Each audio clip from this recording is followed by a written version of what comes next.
Na portalu Iskreni.net smo se pogovarjali z avtorjem knjige Mladeničev z dekleti. Preko Zooma je bil z nami Giff Lasta. Pogovarjala sva se v angleščini, pogovor lahko v slovenščini preberete na portalu Iskreni.net. Se upravičujem za slabo kakovost videa. Vabljeni, da si na portalu Iskreni.net ogledate tudi druge video vsebine, tam je kakovost videa na višjem nivoju. Vabljeni tudi k branju slovenskega prevoda knjige, ki ga lahko kupite v naši trgovini. Vse povezave so v opisu videa.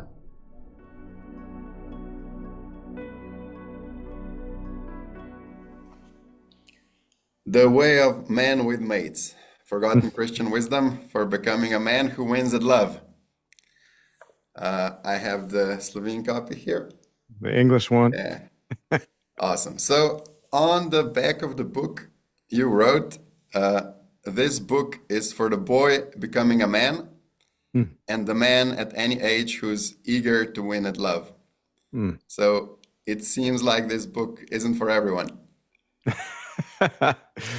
Well, yeah, I guess it's interesting to me. Actually, one thing I've been very surprised of is how many women actually do enjoy my work. That was a surprise to me.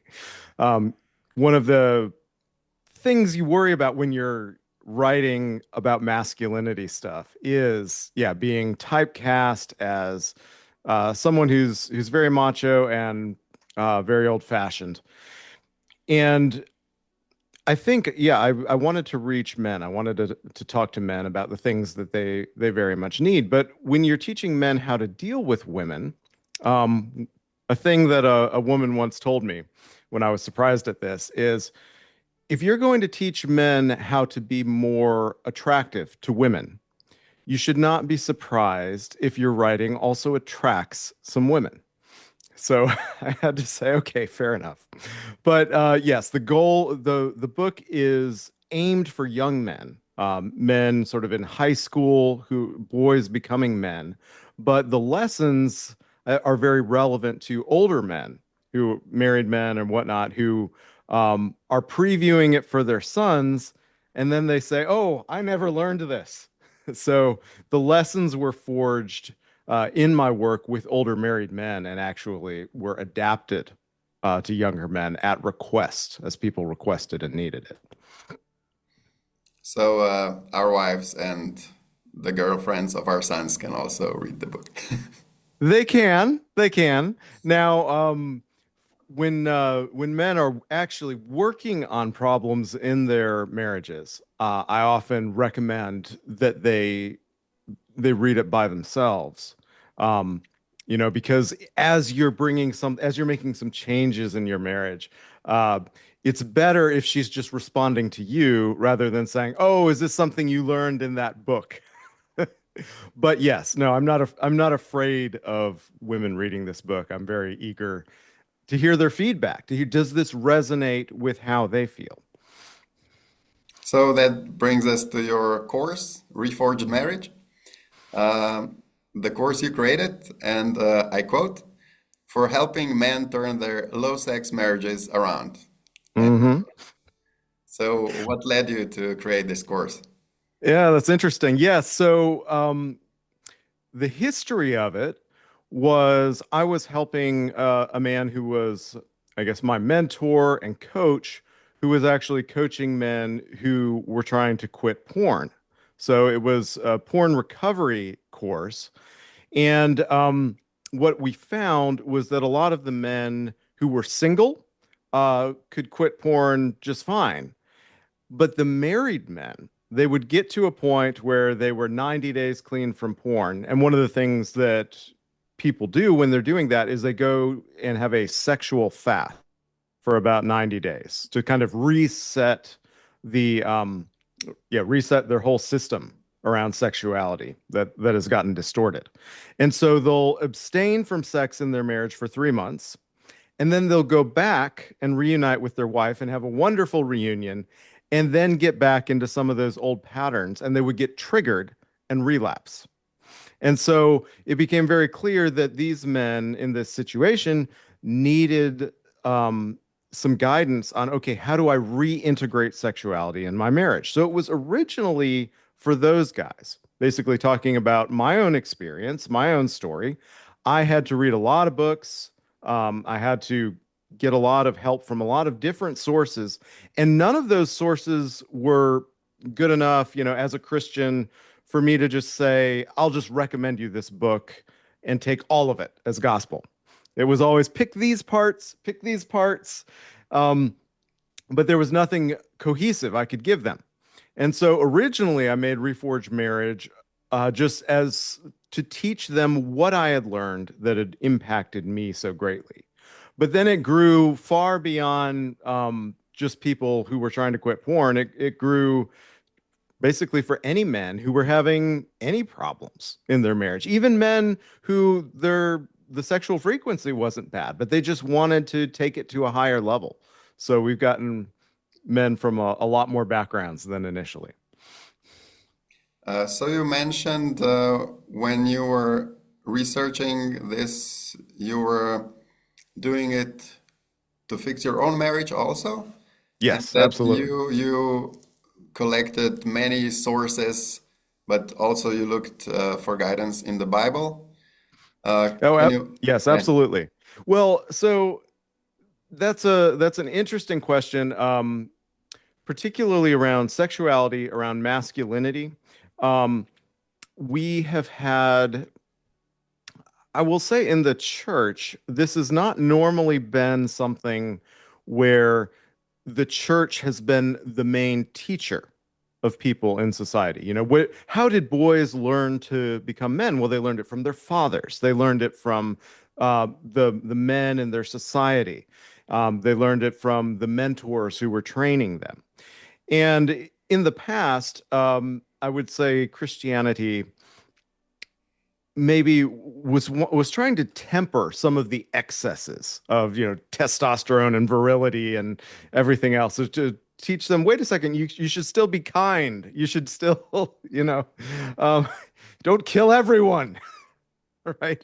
um, but as society has changed, with industrialization and all of that, we've had the opposite problem, where now all of a sudden that isn't present.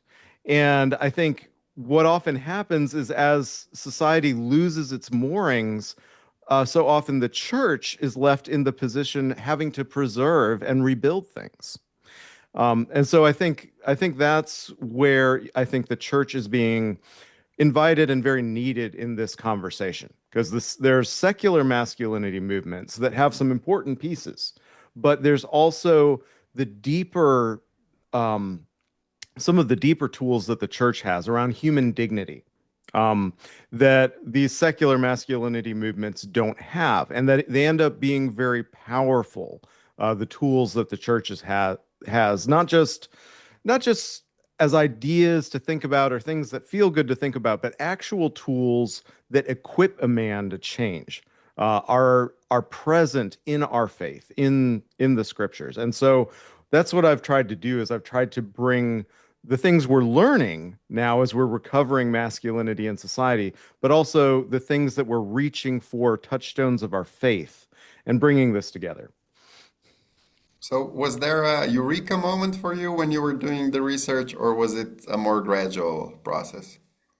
Well, there were definitely eureka moments. I think the biggest thing really was fairly early on in the beginning, was realizing that a lot of things around masculine sexuality, a lot of the aggressive aspects of masculine sexuality that I felt in myself, right? Um, that this was not just sin. This was not just something to be suppressed. It was actually a power to be wielded, a power to be directed. And that changed my whole approach around sexual temptation, but also around my own, I would say, virility as a man. And it set me on this path toward really going, even sort of later in my life, in my 30s, I would say internally going from being a boy to being a man, not pushing things down, but actually learning to hone and wield the tools I'd been given as a man. That completely changed my posture um, around things that I was tempted towards, and it actually equipped me to be able to quit porn. So, was that the first step for you in reforging your marriage, quitting porn, or Absolutely. Absolutely. And my mentor, his name is Mark Quepet. He has a line that I think is very powerful. He says, "Quitting porn is the rite of passage of the modern man." Um, and it's not a great rite of passage, right? yeah? I would prefer us to be a society where people didn't look at porn to begin with. But if a young man has been looking at pornography since puberty, since he just even became aware of sexuality, then he has trained his whole posture towards sexuality to be kind of like an infant, where this is something I go to soothe me emotionally. And that's not a very masculine posture around a sexual drive. I need this to feel soothed. Rather, a masculine posture around sexuality is I feel this hunger and this drive, and I want to go out there and get something. That's the sort of drive that builds, great cathedrals, great companies, great technology. All these things in civilization are fueled by that drive. So I think all of this is in a man, but so many young men these days are kind of numbing their drive and their desire through porn, through this illusion that I'm already the king. I already have a harem. Everything's fine and I feel great. And so for many men in our modern Western society, we need to go through the process of quitting porn, and that process will bring us into manhood. So, was the first step for you also 90 days fast from Yes. sexuality? Yes, absolutely. And I remember thinking when I heard that, I thought that sounds impossible. To no sex, no masturbation, no porn, no sexual stimulation at all. And yeah, I hadn't done that since puberty. And so, but I was, For Christians, 40 days would suffice, I guess. yeah, well, for a routine Lent, maybe, but actually, there's something scientific about it. That the 90 days, the 3 months, is where a true habitual change really is solidified, and people, sort of men, swapping stories and whatnot on the internet, discovered that, and that became the gold standard in the porn recovery movement. But it was it actually restarted my process around sexuality in my marriage, and just it gave a new beginning. So obviously your wife had to be on board for that 90-day Right, right, Lent. right. You don't you have to be on the same page there. Though I think for a lot of men, I think some of them, their ego is a little challenged when their wives say, "Okay, yeah, that's fine." Right. And Okay, then so hopefully to get to a better place afterwards. how, so what role did your wife play in this process of reforging your marriage? So obviously she is part of it, Right, right. the equally important part. So I think my process in this is very different from, say, the standard process in counseling or whatnot, where you bring a husband and a wife and they both together talk to a third party authority. Um, my strategy for Reforged Marriage and for this book and whatnot is to just take the men. And what I find is that a lot of marriage problems are actually masculine leadership problems in disguise. And so if you get the man right, then that has a ripple effect that actually unlocks the potential for her to take action. It's sort of the traditional dance, right? Where, the man takes his step and then the woman responds by taking her step in the dance. But if he does nothing, if he just stands there still, then the dance will not start. And that's a lot of frustrating problems in marriages. So actually, for me, as I was going through this process, the biggest thing that my wife did for me, and she didn't know, she was not trained to do this, she just has very good instincts, was as I was learning all these new things, I wanted to talk to her about all the new things I was learning about masculinity, around sexuality, and all this light bulbs going off in my heads. And she said, you need to go find some friends to talk to about this. You need to go and deal with that yourself. I I don't need to be a part of this conversation. And I was actually angry at first. I was like, wow, I wanted to be close to my wife and she's pushing me away. But that actually helped me to grow up. It helped me to take responsibility for what was going on in my own soul without constantly putting it on her. And I think a lot of men do that. We don't realize it, but in some ways we're treating our wives like our mothers. And turns out that's not very sexy. Uh, so Jakob, whom you know, who also helped with Slovene translation, he wrote an article for Iskreni.net recently, inspired by your book. 5 ways how the wife can support the growth of her husband. Mm. So you mentioned the role your wife played, but maybe what would be your advice to wives whose husbands are trying to do some steps into manhood, we can say? Yes, yes, absolutely. Well, yeah, and so I do start in that women. I have a line in the book that women, with regard to masculinity, they are wine tasters. They are not wine makers, right? And so the actual process of going from a boy to a man is is not something that a woman is trained to do, and it's not something that her instincts really equip her to do well. Naturally, she's more inclined to be focused on herself and whether she feels safe in the presence of this man, this kind of thing. However, there are some things that she can do that will assist him. And one of the things that I tell, if I do end up talking to the wives of the men, is um, to be very honest, right? So to not try to sugarcoat anything, to not tell him what she thinks he wants her to hear, but to give him the unvarnished truth.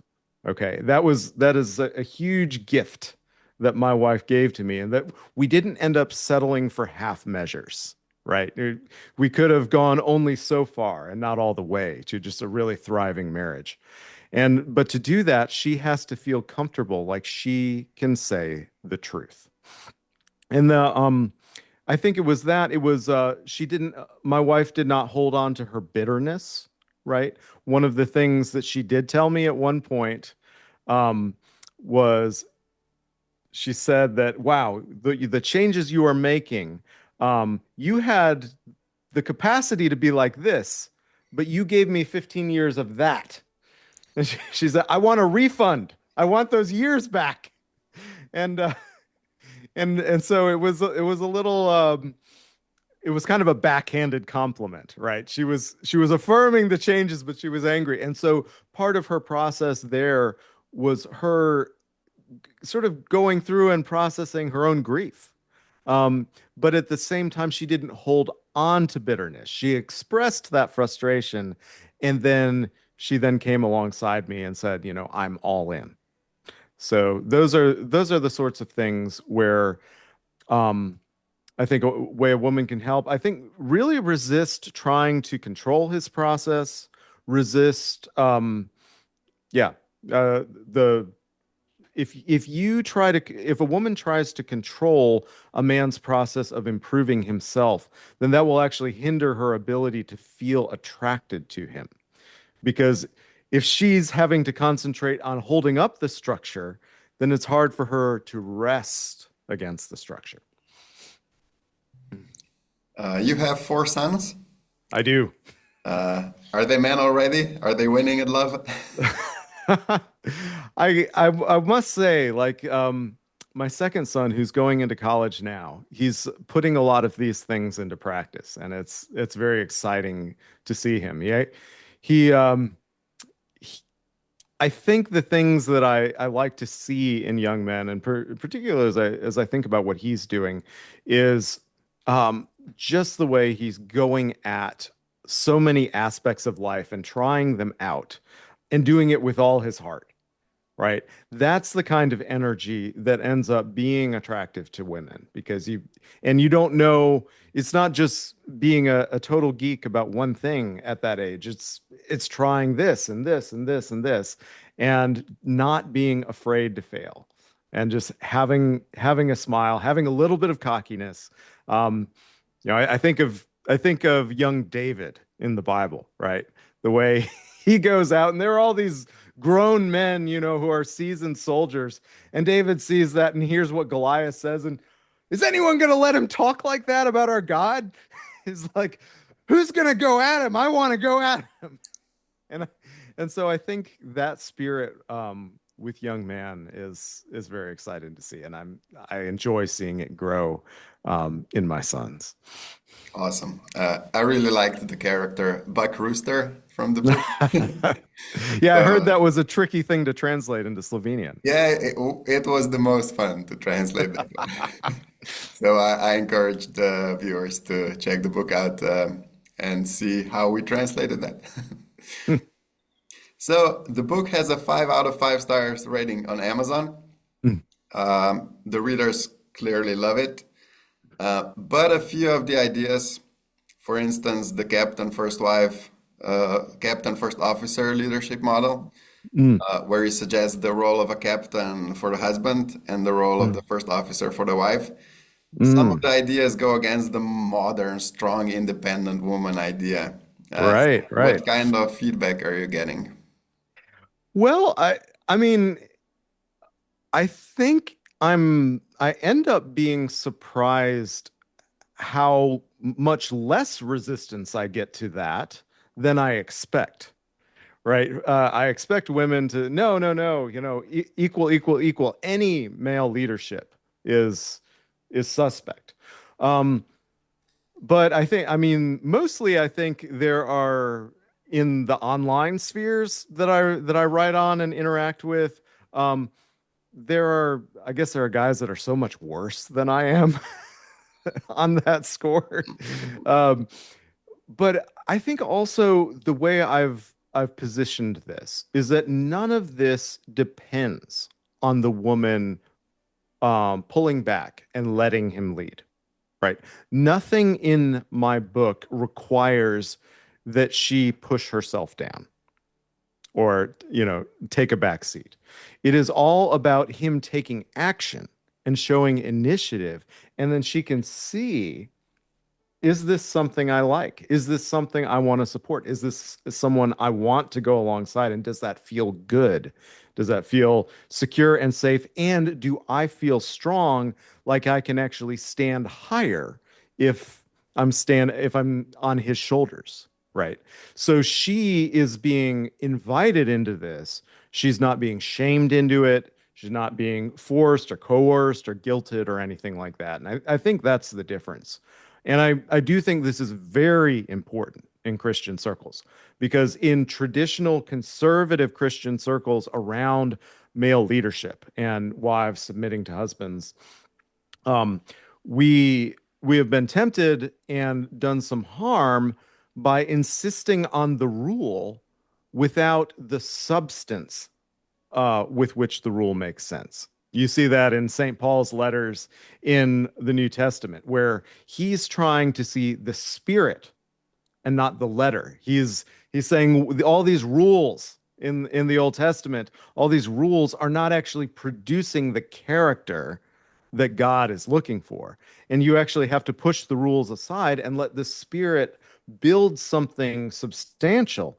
And then that mature new humanity ends up fulfilling the rules almost by accident, right? That is the path of the spirit. That's the path of grace. And so I think nowhere is that more important than with masculinity. because masculinity is not a matter of ego. It's not a matter of, you know, posturing, and it's a matter of actual strength, building actual strength. And so, with regard to men around women, when men are very strong and they're very confident and they're generous and relaxed, that women tend to very much like that, and they don't feel stifled by those men. They feel that having those sorts of men around actually unlock agency in women. What would be your message to single men? Any words of encouragement? I would say that the world needs what you have to offer. So the things that you're excited about, the things that the fire in your chest, and that you want to fuel that. You want to feed it and grow, and you have so much good that you can bring. And the good that you sort of the good desires that you have in your heart and the things that the world needs are not in conflict. And you want to find that, and you want to give all of your heart to it. So you are intensely valuable. And I think without you stepping up and taking your rightful place in society and your country and your family and everything else, everyone will suffer tremendously. But if you do take your rightful place, the amount of benefit for both yourself and others is tremendous. Do you have any advice for men who went through divorce? How Mm. can they better navigate relationships in the future? Yeah, I think well, what I find is that you can turn regret into fuel, right?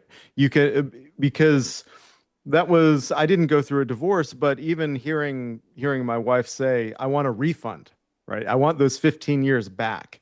And having to say, sweetheart, I wish I could give you those 15 years back, the prime of our youth and everything, and it could have been so much better. I can't give you those 15 years back, but I can do absolutely all I can to make the next 15 years all those should have been and more.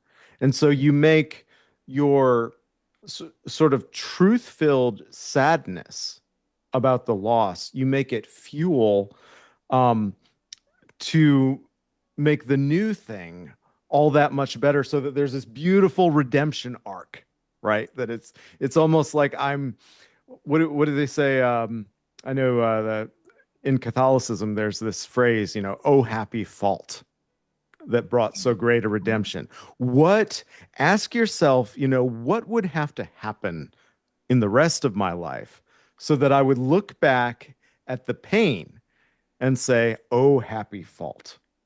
Um, and don't, I guess that's the thing I would say is broaden your horizons.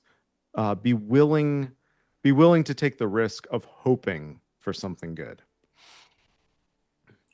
So, Giff Lasta is your pen name actually. That has a connection with Slovenia, or It rather, does. It does. our neighbor Croatia. That's right.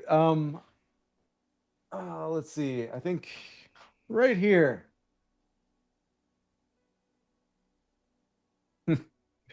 This is Michael O'Brien's The Island of the World. So the name Lasta, my pen name Lasta, comes from the main character of this novel. And this novel, this is one of my favorite novels. I think it's one of the better novels of the 21st century so far. But it's kind of the story is set in the 20th century, around particularly World War II and then Tito's Yugoslavia, and it follows the story of a man and also God's pursuit of that man over the course of his life. So I call the book a 20th century Les Miserables, and it really is that kind of story, the story of God's faithfulness to a man through a lot of suffering. So when I was looking for an internet name that then became my pen surname, I used a character from that book. Awesome. Um, yeah, so we are wrapping up. That was great. We are looking forward to seeing you in person when you come to Slovenia, maybe this year.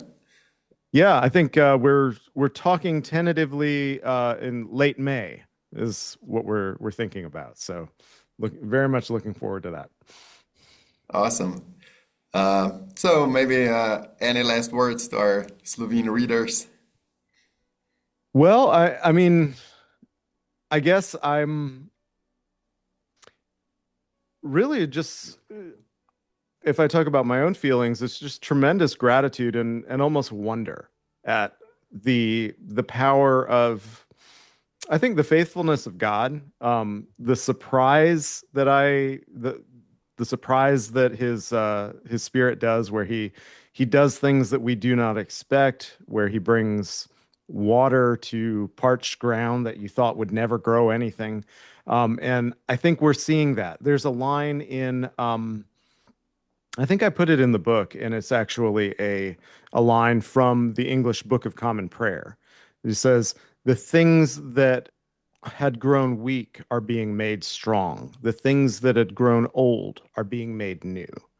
And that is the work that God is doing in us right now, and it's exciting to be a part of. I think that's what I've seen in Slovenia, what I saw really in Nate's as just now it's just been a year where his marriage has gone from being in a very difficult place to being in a wonderful place in that amount of time, inspiring him to want to translate the book. And then him to want to also learn more of what we're doing in Reforged Marriage. Um, and that's the amount of impact that I've been able to have just in teaching him, and then to see the amount of impact that he is having, the chain reaction that can happen. Maybe that's the thing, and maybe I'm bringing a little bit of my trademark American optimism, right? That they say that so much of Europe has a stereotype of, oh, we've already tried that 100 years ago, it didn't work, you know, like, and I understand, there's a lot of sorrow, there's a lot of pain that's happened in Europe, but I think that's the words I would want to leave you with is that hope, don't forget that hope is a virtue. Hope is hard.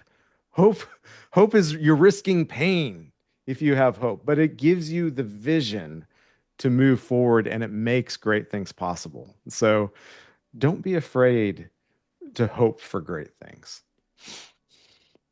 Giff, thank you very much.